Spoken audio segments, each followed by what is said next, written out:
You ask Tiger to solve. This deals with linear equations with one unknown. The final result is x equals 60/13. Let's solve it step by step. Simplify the expression. Simplify the arithmetic.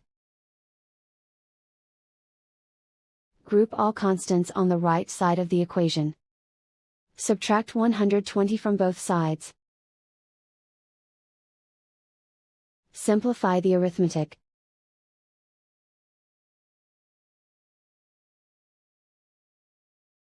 Isolate the x.